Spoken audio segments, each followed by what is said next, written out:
Our next speaker is Mathieu Dutour, who is a postdoc at the University of Alberta. I guess since fall 2020, I think, right? You started there? Yeah, January 2020. So a bit more than a year. He's working with Manish, is that correct? And before that, he was also one of the speakers. I guess Sylvain introduced himself, said he got his PhD at the Sorbonne. I think you also got your PhD at the Sorbonne. And he's interested in topology and algebraic geometry, and he will talk to us about Quillen metrics on modular curves. Please. So, Renate, before we start, I just want to make sure we see actually the slides, because we were on the Zoom. Yeah, Jake is handling it. Jake is doing some magic.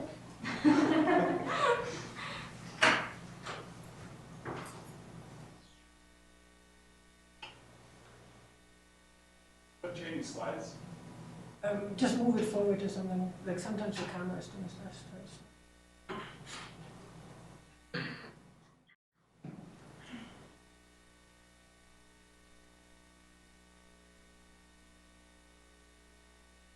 Bear with us for a moment.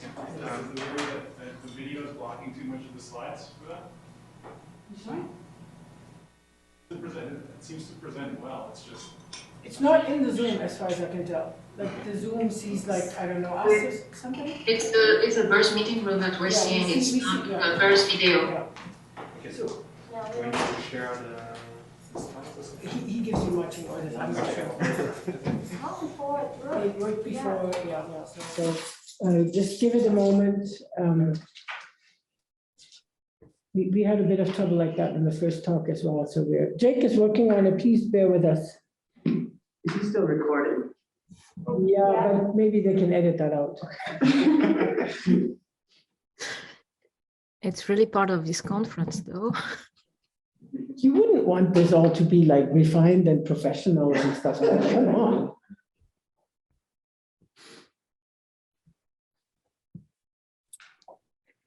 Does everybody see the room now? We see the Zoom room. We see the meeting room here, the TCPL meeting room.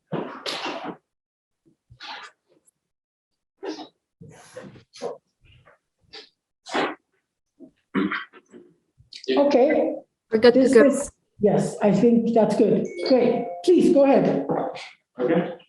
Well, thank you for the introduction, and also thank you for giving me the chance to speak here. It's a pleasure to be back. I think we just lost the slides again. Jake, Brent. Click the three dots and say pin video. We don't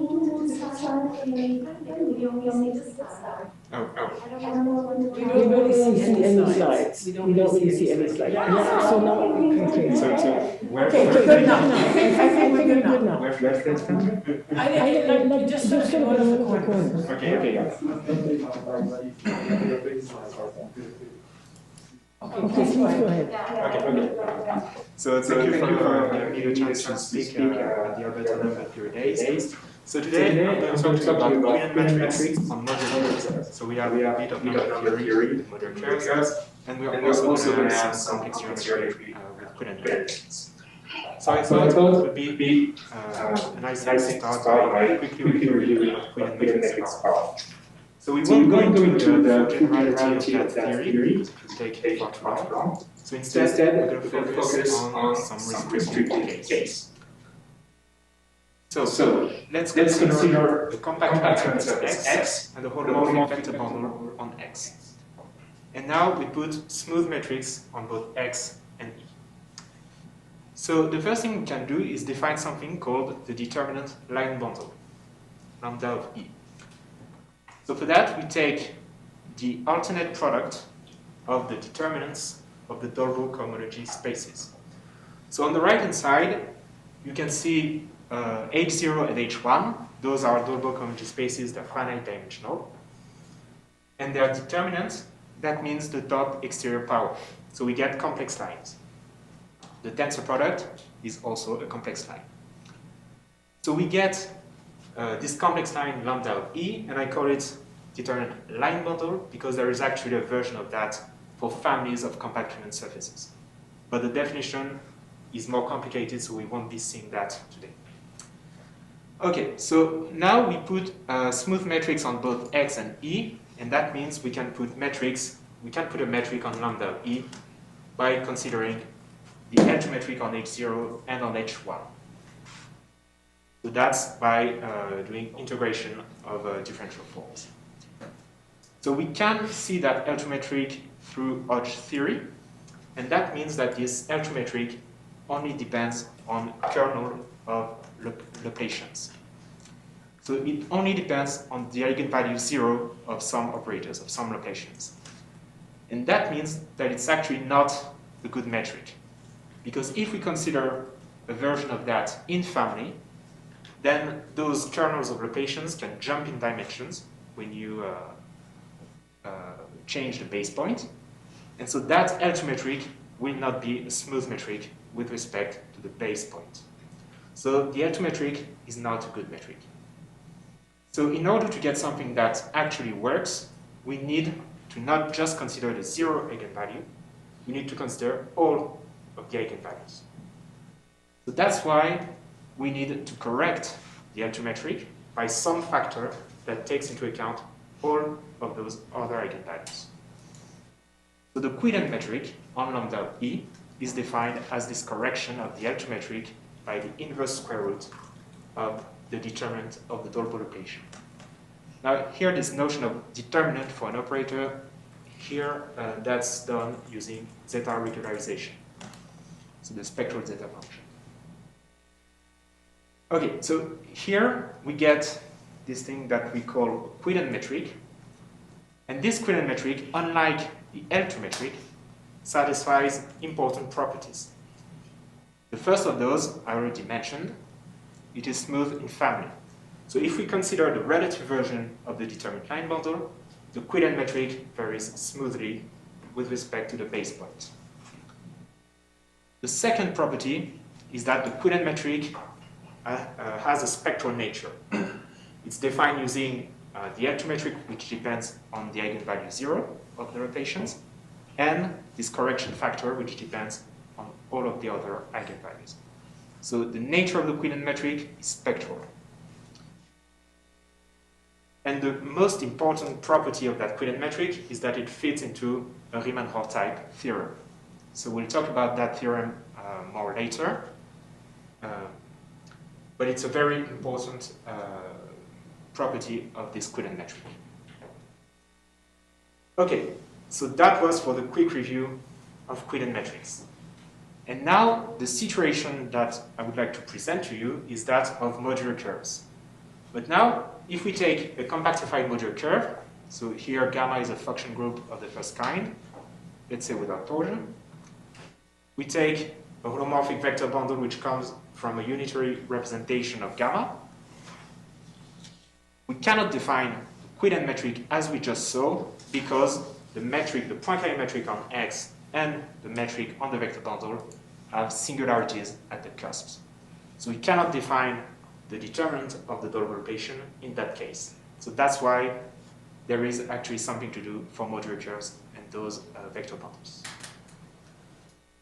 Okay, so just because there is still something to do in this context doesn't mean that nothing has ever been done. There has been an attempt at defining a Quillen metric on modular curves in the past. So for that, we need to talk about a very important function related to modular curves and also an important object in analytic number theory, and that is the Selbert zeta function. So again, let's consider a compactified modular curve and a vector bundle coming from a representation. The Selbert zeta function is defined as this double product. So on the right-hand side of this equality, you have the first product, which runs over the conjugacy classes of primitive hyperbolic elements of the function group.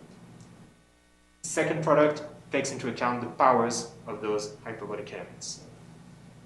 Okay, so that here looks like quite a complicated function, but we have some information on it. We know that it exists on the half plane real part of S larger than 1, and we know that it can be continued. We also know where the zeros and poles are located and what their multiplicities are. So using that function, Sakhtarian and Zograf in 2007 defined what they call a Quillen metric on the modular curve, but in a very restricted case. They didn't deal with any holomorphic vector bundle coming from a representation, but dealt with the endomorphism bundle associated to a stable bundle. So it's a very, very restricted case, but there they were able to define what they call the regularized determinant. So because the determinant doesn't exist, they had to define it in a way. So they defined it by this derivative at 1 of the Selbert zeta function.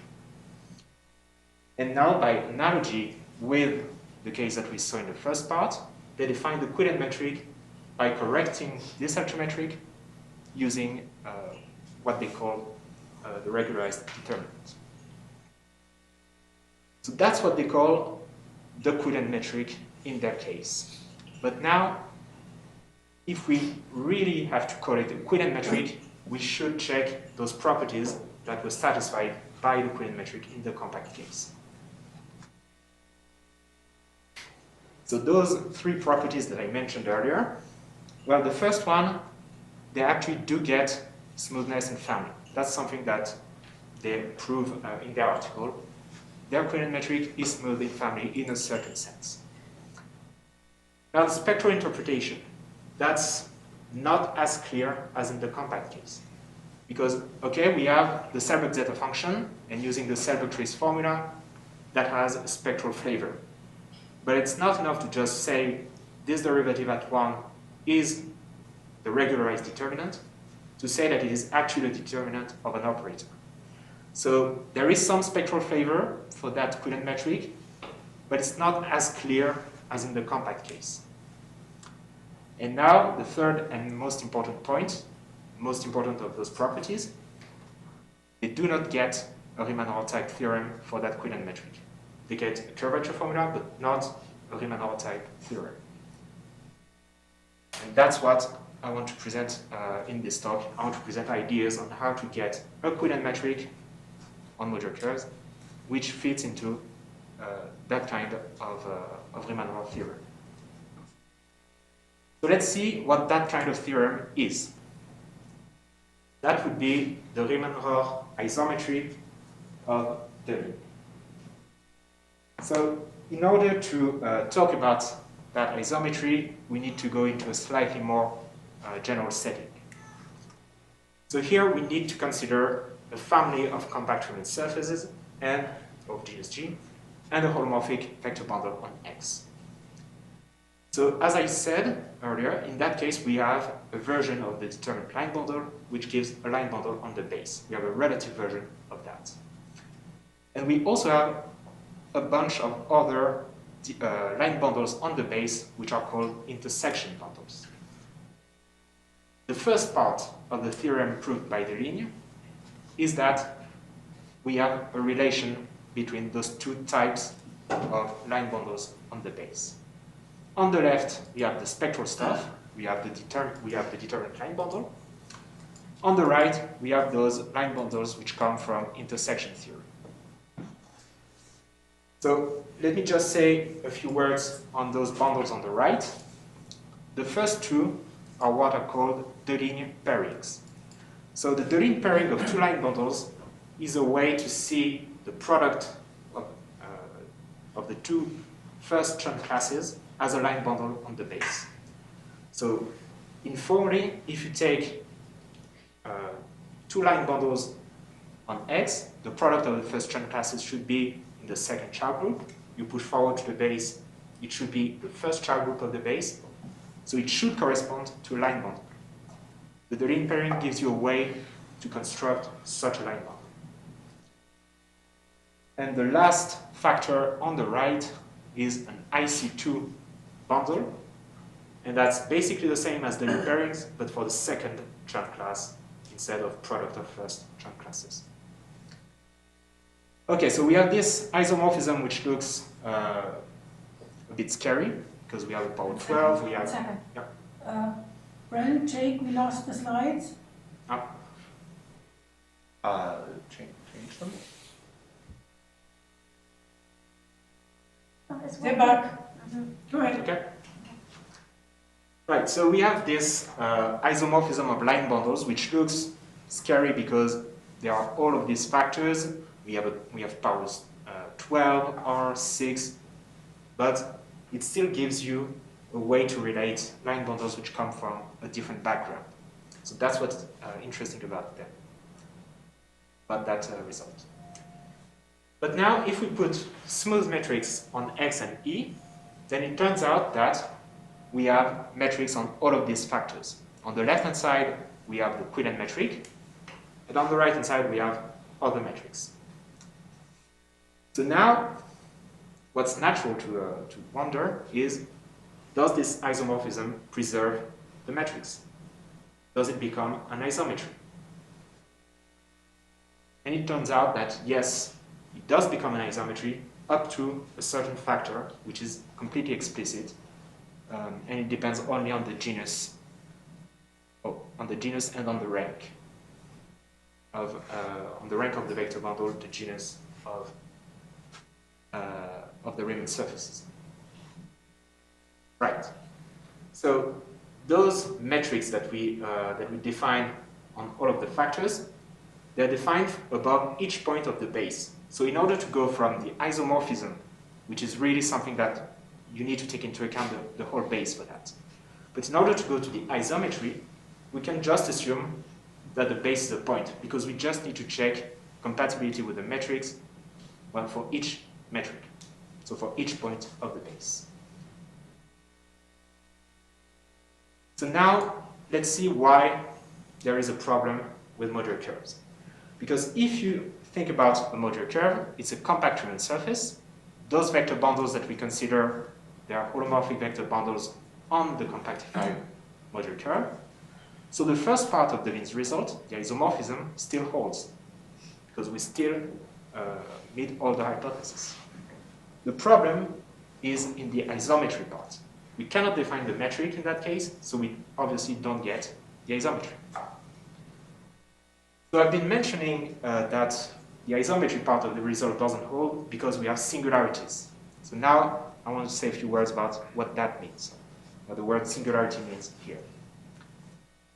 So once again, we take a compactified modular curve and a holomorphic vector bundle on that curve. So if you take any cusp of that modular curve, you can describe an open neighborhood of that cusp as a punctured disk. The center of that disk corresponds to the cusp. You can take a coordinate on that disk, and now you can see what the Poincare metric and the metric on E look like above that disk, so around that cusp. And that's what they look like. So for the Poincare metric, you can see that it becomes this modulus of dz square to the square of modulus of z log of modulus of z. What it means that this metric is singular is that if you let z go to 0 for that coefficient, 1 over z log z to the square, that coefficient goes to infinity. Okay? So you cannot extend the Poincare metric in a smooth way over the cusp, because you have something that goes over at infinity. So you cannot extend it. So that's what it means for the Poincare metric to be singular at the center of that disk.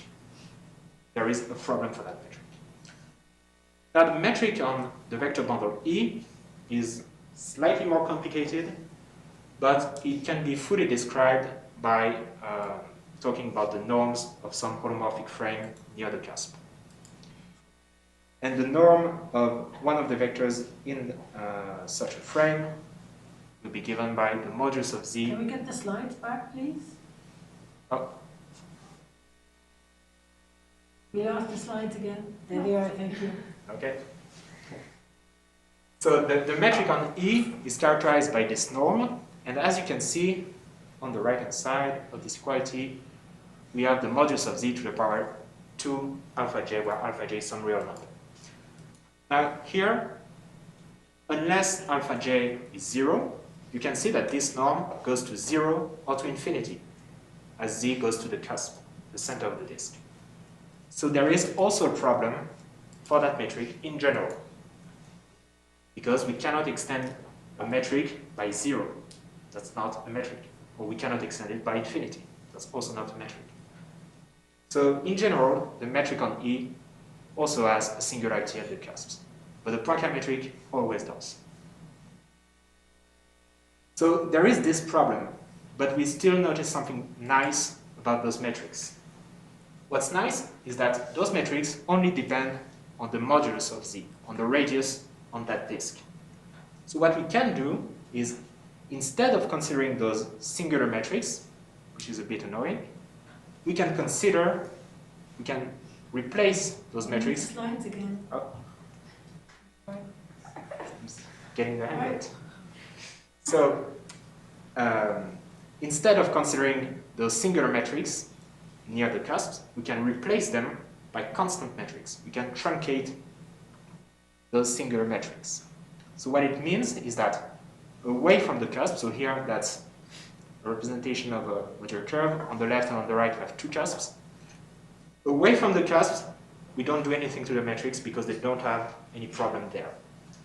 But on those disks here near the cusps, we replace the singular metrics by constant metrics. So what we get by doing that, well, that's not a smooth metric. That's a continuous metric. Okay? But for the purpose of this talk, let's just pretend that it is smooth. Okay? So if we pretend that the truncated metrics are smooth, then there's no obstacle in defining a Quillen metric associated to that to those truncated metrics. So as we saw in the first part, we correct the LT metric by the inverse square root of some determinant.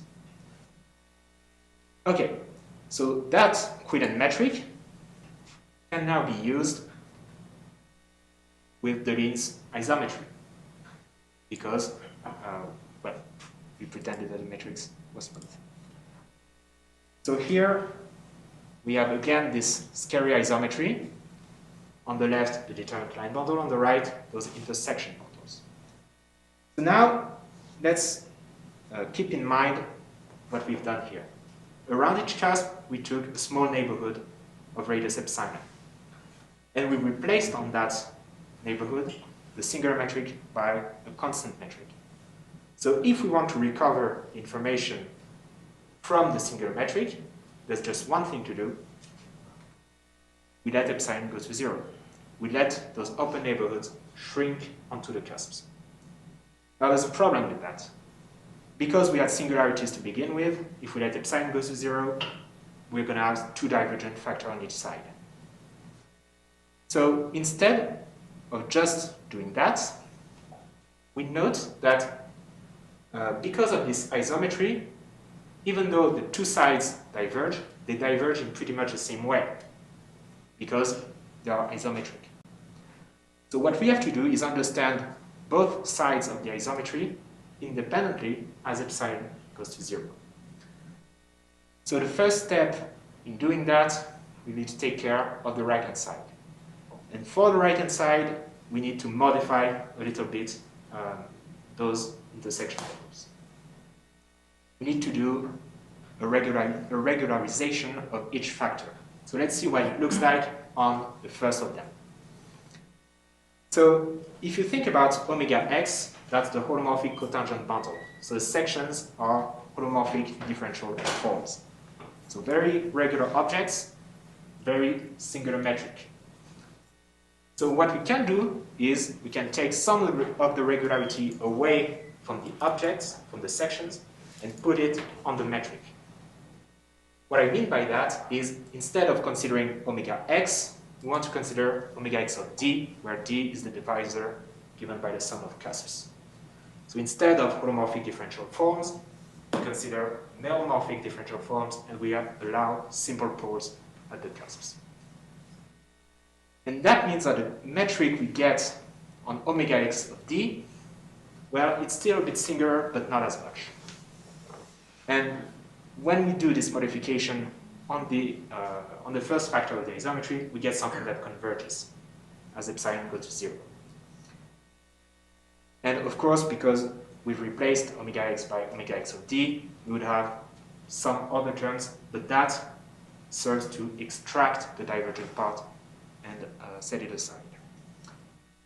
Okay, so let me just check time. Okay. Okay, great. So how do you get rid of D then? How do I get rid of Get rid of D, or do you keep D as part of the answer? Because somehow you get. Yes. I do keep D as the.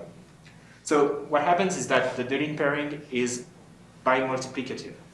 So when you tensor by OX of D, or when you replace omega x by this on the right hand side, using bimultiplicativity, you're going to obtain some other factors, but they are much simpler than the first Deligne pairing. So in the end, the result will still have D in it. Naturally, in order to regularize the other factors, you need to introduce other divisors, and so that's why the isometry in the end becomes quite complicated. Okay, so the other part is the left-hand side of the isometry. We need to understand what happens to the determinant of the rotation as epsilon goes to 0. And so to do that, we need to use something that's, that also sounds scary. That's analytic surgery. Okay. We'll see the link with number theory at some point, I hope. So we need analytic surgery, and that's the principle behind that is to say we have a determinant of the rotation on a big Riemann surface, but we can split that Riemann surface into smaller parts. On those smaller parts, we're going to have determinants of some Laplacians as well. How can we relate the determinant on the whole curve to those smaller determinants? Now, that's quite a complicated part of getting this result.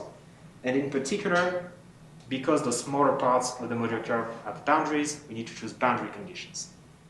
And that's actually a very subtle problem here. There's only one set of boundary conditions that work, and they're called the Alvarez-Wentworth boundary conditions. So you can't do anything simple here. You have to do something complicated. So those boundary conditions, if you think about the vector bundle E, the boundaries in question, those are going to be those circles that make the transitions between the different zones. If you think about the vector bundle E, around those circles, it can be trivialized. So the sections of E around those circles, they can be identified to collections of functions, coordinates in a frame. So those boundary conditions mean that we want, in particular, those functions, they're complex valued, so they have a real part and an imaginary part.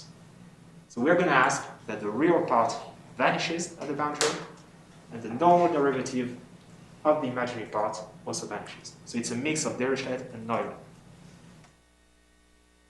And we need more stuff to complete the study. We need a Salbuck trace formula, and we also need to do some local computations of determinants around the cusps. So that's actually where most of the work in terms of quantity is located, because those computations are several hundred pages. And we use some techniques of analytic number theory. In particular, we use the Ramanujan summation. Keep talking. Okay. It'll go on for another couple of minutes. So once we've done both of those things, oh. Okay? Yeah, right. No, you're not right. Sorry. Oh. Yeah. Yes, you're back. Thank you. So once we've understood both sides of the isometry as epsilon goes to 0, we're going to find the same, basically the same power of epsilon, the same divergence, and we're going to find different coefficients. So if we just keep those coefficients, we get our Quillen metric. And this Quillen metric can be defined as a correction of the L2 metric by the inverse square root of some factor. That factor is given by some explicit constant and a derivative of the Selbert zeta function at 1.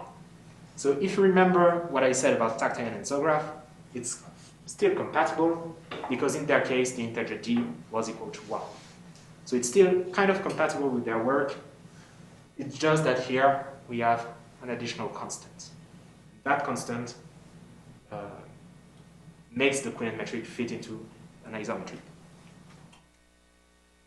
Okay, so now this Quillen metric, unlike the metric defined by tactile and isograph, satisfies all three properties: smoothness in family, spectral interpretation, and Riemann-Roch theorem. So now if I have a couple more minutes, maybe. Thanks. So now let me just mention a few possible applications of that kind of result, in particular with analytic number theory. So if we move to a setting of hierarchical geometry and an arithmetic Riemann-Roch theorem, then that kind of result allows us to express that first non-zero derivative at 1 of the Selbert zeta function in terms of elements defining the group and the representation. So it gives an explicit formula for this derivative of the Selbert zeta function. In particular, it can also give a way of expressing the Weil-Petersen norm of modular forms with Nebentypus in terms of some special value at 1 of some Selbert zeta function. So those are things that are linked to number theory, to analytic number theory, and there's also another application of that kind of method, which I think in some situations could give other interesting results in number theory. I think I'll stop here. Thank you for your attention.